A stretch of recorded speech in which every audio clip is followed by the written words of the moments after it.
नमस्कार, स्वागत है आप सभी का एजुकेशन मंत्रा में। दोस्तों, इस वीडियो में हम बात करेंगे कुछ इंपॉर्टेंट अपडेट्स। देखा जाए तो योगी सरकार का स्टेटमेंट जारी हो चुका है और वापस लेना पड़ा है आदेश, और छात्रों का जो संघर्ष है वो रंग लाया है। और साथ ही साथ 69,000 शिक्षक भर्ती से जुड़ी हुई एक बड़ी अपडेट है। भर्ती प्रक्रिया फिर से शुरू हुई है और रेलवे भर्ती में खेल कोटे से संबंधित क्या कुछ खबरें हैं, चलिए सारी खबरों को देख लेते हैं।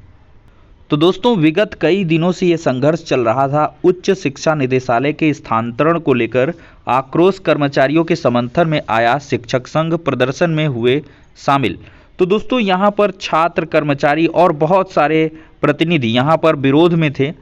उच्च शिक्षा निदेशालय को शिफ्ट किया जा रहा था प्रयागराज से लखनऊ, और उच्च शिक्षा निदेशालय के लखनऊ शिफ्टिंग को लेकर कई दिनों से कड़ा संघर्ष जारी था। तो इसी बीच कल की डेट में ये आदेश निकल के आया है। प्रेषक हैं डॉक्टर अखिलेश कुमार मिश्र हैं, विशेष सचिव हैं उत्तर प्रदेश शासन के।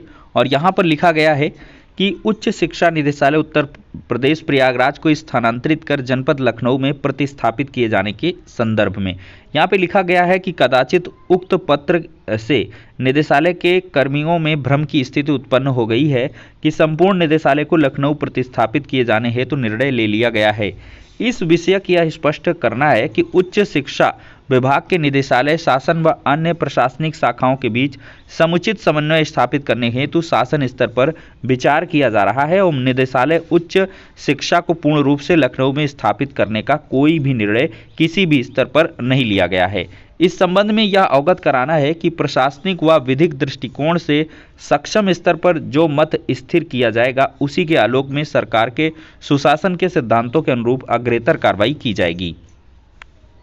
तो कुल मिलाकर रद्द हो गया है उच्च शिक्षा निदेशालय स्थानांतरित करने का आदेश।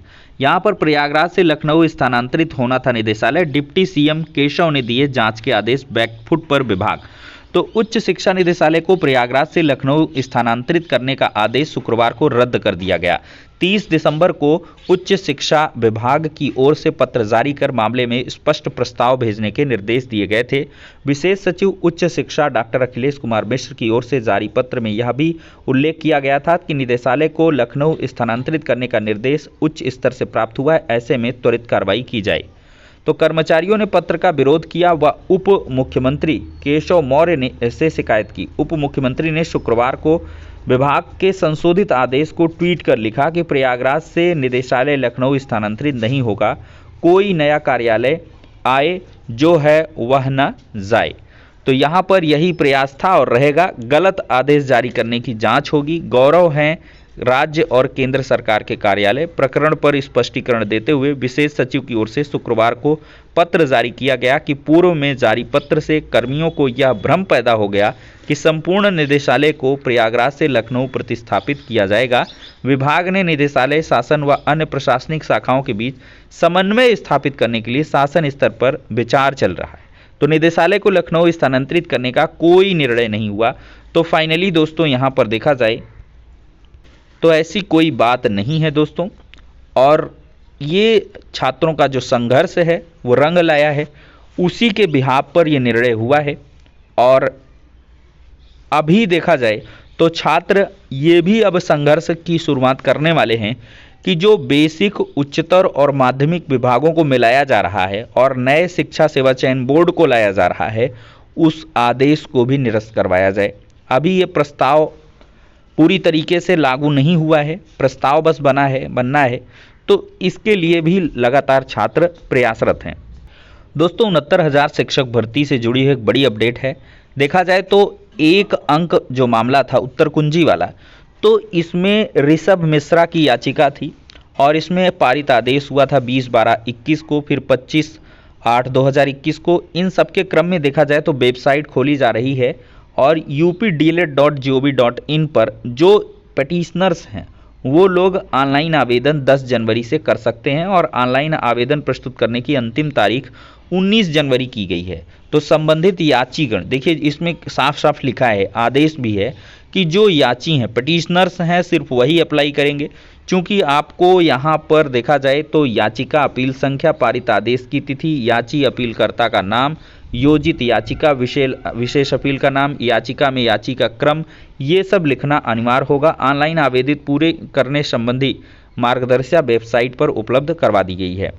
तो आप लोग जो भी संबंधित हैं उत्तर कुंजी मामले में माननीय उच्च न्यायालय खंडपीठ में योजित याचिकाओं के जो भी याचिकगण हैं वो लोग ऑनलाइन आवेदन करें और आपको नए साल में जॉब मिलने जा रही है। और जहां तक उम्मीद है कि जनवरी लास्ट तक आप लोग अपने अपने विद्यालयों को ज्वाइन भी कर लेंगे। अब दोस्तों इसके बाद मन में बड़ा सवाल होगा 69,000 शिक्षक भर्ती में 6800 आरक्षण सूची का क्या होगा। तो दोस्तों कोर्ट से ऑर्डर आने दीजिए, ऑर्डर जैसे ही आएगा तो आपकी भी भर्ती प्रक्रिया को लेकर जो ठोस कार्रवाई है वो की जाएगी और आपको भी बहुत ही जल्द नियुक्तियां मिल सकती हैं, इसकी पूरी की पूरी उम्मीद है दोस्तों। इसी बीच दोस्तों देखा जाए तो 12,460 शिक्षक भर्ती के बहुत सारे छात्र कमेंट करते रहते हैं। तो दोस्तों आपका जो भी मामला है अभी ये विचाराधीन है कोर्ट में और ये डिवीज़न बेंच में चल रहा है। तो जब तक लखनऊ की डिवीज़न बेंच से ये क्लियर नहीं होगा तब तक आपके मामले में कुछ भी आगे कह पाना बड़ा मुश्किल लग रहा है और सरकार भी आपके स्तर पर कोई भी कार्रवाई अभी नहीं कर रही है। हालांकि सचिव इत्यादि के तमाम सारे लेटर जारी होते हैं कि पेंडेंसी को लेकर लगातार ठोस कार्रवाई की जाए, प्रकरण को जल्द से जल्द निस्तारित किया जाए, लेकिन उसका धरातलीय जो प्रभाव है वो देखने के लिए नहीं मिलता। दोस्तों देखा जाए तो अब रेलवे के ग्रुप डी में भी हो सकेगी खिलाड़ियों की भर्ती। कम शैक्षिक योग्यता वाले खिलाड़ियों को भी मिलेगा मौका। 5 विमान निरस्त हैं, घंटों विलंब पहुंची ट्रेनें। तो दोस्तों कुल मिला के देखा जाए तो रेलवे में ग्रुप डी के पदों पर भी खिलाड़ियों की भर्ती हो सकेगी। लंबी समय से की जा रही है मांग, रेल प्रशासन ने पूरी कर दी है। नए आदेश के तहत अब ग्रेड पे 1800 में भी खिलाड़ी भर्ती हो सकेंगे। अब देखा जाए तो अभी तक खिलाड़ियों की भर्ती ग्रेड पे 1900, 2400 आदि में ही हो रही थी। ग्रुप डी में होने से अब कम शैक्षिक योग्यता वाले खिलाड़ियों को भी रेलवे में भर्ती का मौका मिलेगा और साथ ही स्पोर्ट्स कोटे के तहत पद भी बढ़ जाएंगे। रेलवे बोर्ड के एग्जीक्यूटिव डायरेक्टर स्पोर्ट्स प्रेमचंद लोचाव की ओर से देखा जाए तो उत्तर मध्य रेलवे समेत सभी जोनल रेलवे के महाप्रबंधक को इस संबंध में आदेश या पत्र जारी कर दिया गया है। दोस्तों देखा जाए बड़ा खुलासा हुआ है। ट्विटर के 20 करोड़ यूजर्स के ईमेल पते लीक किए गए हैं। ट्विटर यूजरों की प्राइवेसी को लेकर एक सुरक्षा शोधकर्ता ने बड़ा खुलासा किया है। CNN की रिपोर्ट के मुताबिक इस सुरक्षा शोधकर्ता ने बताया है कि ट्विटर यूजरों के 20 करोड़ से अधिक ईमेल पते हैक किए गए हैं और एक ऑनलाइन फोरम पर पोस्ट किए गए हैं। इसकी जानकारी इसराइल की साइबर सुरक्षा कंपनी हडसन रॉक ने दी है। सुरक्षा शोधकर्ताओं द्वारा की गई समीक्षा CNN के साथ साझा की गई है। दोस्तों देखा जाए तो यूपी बोर्ड की इंटरमीडिएट की प्रायोगिक परीक्षाएं 21 जनवरी से लेकर 28 जनवरी तक होंगी। पहले चरण में 28 तक प्रायोगिक परीक्षाएं हैं और दूसरे चरण में 29 जनवरी से लेकर 5 फरवरी तक प्रैक्टिकल के एग्ज़ाम हैं और साथ ही साथ 16 जनवरी से 20 जनवरी तक प्री बोर्ड भी पहली बार होने वाला है। तो दोस्तों ये हो गया आज का इंपॉर्टेंट वीडियो पसंद आया हो तो लाइक एंड शेयर करें। नेक्स्ट वीडियो में मिलते हैं।